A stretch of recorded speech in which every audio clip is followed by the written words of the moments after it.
Hi everyone, and welcome to another one of my videos. This video is going to go over some of the differences in the transition of going from PC development to mobile development. And I'm more or less focused on the web, but this can apply for computer-based training as well.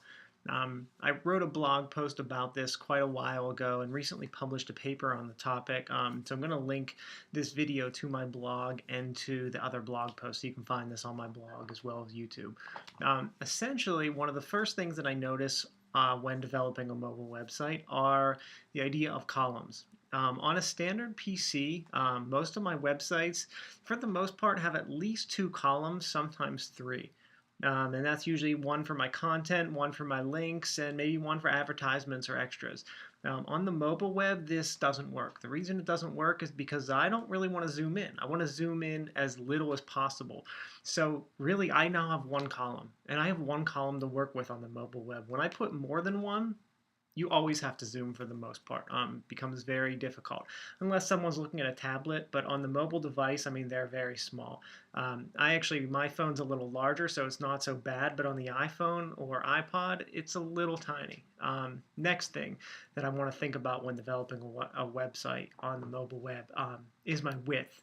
So one of the things when I'm building a PC-based website is I always have a defined width. The reason I do that is because if someone's viewing my site on their PC, it might look correctly like this, but if they view it on HD TV or a larger monitor, all of a sudden everything gets stretched out and looks kind of funny. I don't really like that.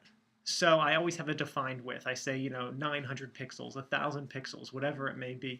Usually 1024 by 768 is the standard resolution. So I'm usually around 1,000 pixels for my resolution.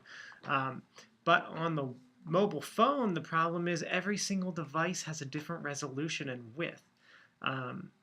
So essentially what I like to do is I like to give it that 100% width. Now, I'm usually going to design it for one device for one width, so if someone has a little bit of a larger device, it's stretched out a tiny bit, but it's not really noticeable because the devices are so small to begin with. You can't tell the difference. Of course, if someone views that website now on a tablet or their PC, it's going to be a little distorted, which is why you have a JavaScript that takes them to the original website when they do that.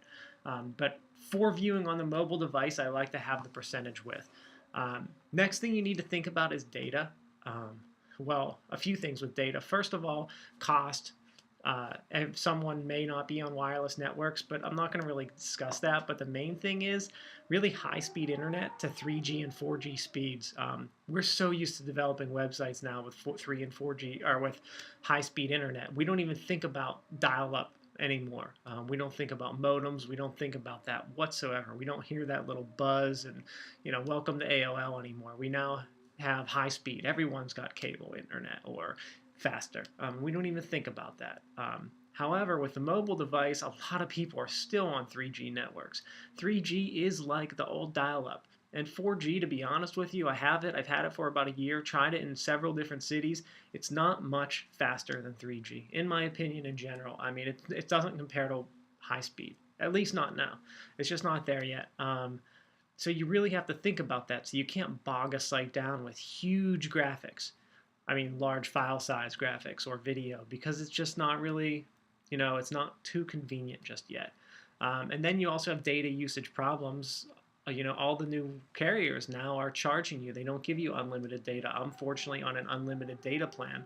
But if someone's not using wireless, you don't want them to use their whole 2 gigabyte limit just on your site. So it's something to think about. Next thing to think about is the use of the large screen. We used to have this large screen. Now we just have this tiny little baby screen. I can even show you. I mean, my phone is so tiny. There's not much that I can develop on this. It's pretty small. So I really need to think about that real estate when I'm developing something. How much can I actually fit on the screen? I can't overburden the users. I almost feel like I'm working with a PowerPoint slide when I'm developing for the mobile web. I don't have this big computer. I want to use limited text. I follow those old school PowerPoint design recommendations of limited text and things. I also need to think about the buttons and links because we no longer have a mouse when I work on the mobile device. The mouse is this. It's my finger. Mouse becomes my finger. There is no more mouse. And the keyboard is very small, so I don't want someone to be typing a lot because typing isn't very comfortable on the mobile device for everyone. It is for some users who are used to it. For me, it's fine, but I know a lot of people that it kind of drives them crazy. So it's something to think about. You know, link size, button size. Your finger is the new mouse. Um, Next thing, in general development, I'm going to create another tutorial on development, but we're going from an HTML development, depending on how they're developing, for the web and CBI, we're using HTML, we're using Flash, we're using Articulate, we're using all these other software packages, Captivate. For the mobile web, we're somewhat limited, but that's getting much better. We have the opportunity to develop in HTML5, but it's still not there. It's not very compatible with a lot of browsers, even when using all the JavaScript, and that just becomes a burden from a coder's perspective. So I don't really recommend that. And if you want to develop apps, Google, you're developing in Java, and Apple, you're developing in a similar language to C++ or C Sharp. It's not easy programming. They're not allowing their apps to be HTML5 just yet. So we're still waiting with that, and there is potential with the new Flash CS6 plugin, which will allow you to export to JavaScript. So it'll essentially be an HTML5 document. So that's something. But, development, HTML is really the way to go right now. That's what I'm recommending to people because it's so easy. That's why I'm developing on the mobile web. It really just solves all the compatibility issues if you just use HTML.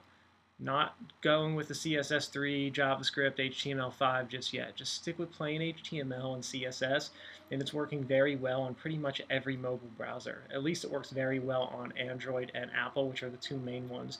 And Windows isn't far behind. Windows is a very good phone as well. The last thing I really want to pay attention to are plugins. You don't want plugins. You don't want someone to be downloading something. Browser capability on the mobile phone is so limited compared to the PC. The more you stay away from like Flash plugin, the better. This is one of the reasons I'm so excited about Flash CS6 because they're going to get rid of they're going to give us the option to export, so we won't need the plugin anymore. But you really want your plugins to be limited. So that's it for now. There are definitely many others that I'll talk about in other videos and such. So just look at my blog for my tips. Thank you.